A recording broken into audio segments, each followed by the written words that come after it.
There's a new study out about the abortion drug. The abortion drug is not just one way that abortions take place. It now accounts for most abortions. On the surface, at least 60% of abortions, I was speaking with a very prominent anti-abortion advocate who's really plugged in, and she seems to think that it's over 75% of abortions are now the abortion drug.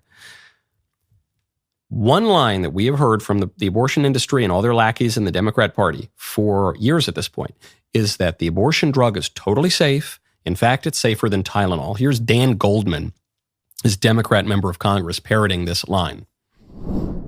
24 years ago next week, the Food and Drug Administration approved the use of mifepristone, authorizing it as a safe and effective means for women to end a pregnancy through medication. In the ensuing 2 decades, there has been no evidence that it is not effective, nor that it is dangerous in any way. It's actually safer than Tylenol. It's safer than Tylenol, we're told. Okay, so there's a study just came out from the Charlotte Lozier Institute. It's a peer-reviewed article published in the journal Biotech. So we're told that we have to respect peer review. This is peer-reviewed, and it shows that claim is totally bogus. There's no evidence whatsoever that the abortion drug is safer for women than Tylenol, and there's a lot of evidence that it's much less safe than Tylenol. It's obviously less safe, by the way, for the baby whom it kills. No surprises, again, here that the pro-abortion movement would lie. But it does strike me that the pro-abortion movement in particular relies on slogans. Slogans take place all over politics, but the pro-abortion movement in particular relies on slogans. And that the slogans in the pro-abortion movement are just completely false. They are just lies. Everyone's sloganeers, and sometimes they stretch the truth, and sometimes it's only a partial view of the truth. But when it comes to the abortion industry, they say, my body, my choice. But of course, the controversial aspect of abortion is not the woman's body, it's the baby's body. And that's not the woman's body, that's the baby's body.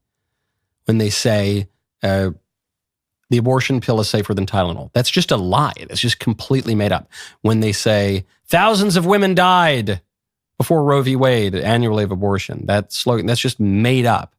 In fact, Bernard Nathanson, the leader of the pro-abortion movement, who then became a pro-life advocate, he was an abortionist himself, he admitted, he said, we just made that number out of thin air. The thousands of people, it's totally made up. The back alley abortions and the coat hangers and all that. It's just that sort of slogan that this was an epidemic is just totally made up. Not in reality. And when we talk about what Scott Pelley's so afraid of, the 60 Minutes guy in his commencement speech, he says, people are manipulating language to redefine reality. Well, who is most guilty of that? We all use euphemisms to some degree, but there's a big difference between saying that an old woman is a woman of a certain age, which is true, but a soft truth, rather than saying that she's a young man. That's a lie.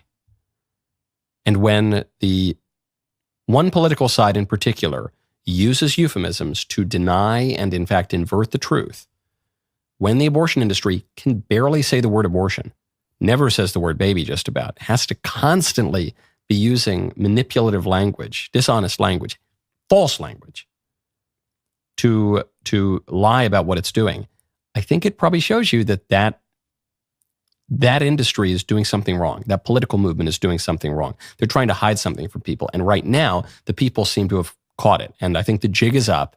And that's why the Democrats are in this terrible, terrible problem right now, which is great news for the country. Did you like that clip? Be honest. Good. Ring the bell and subscribe, and we'll see you next time.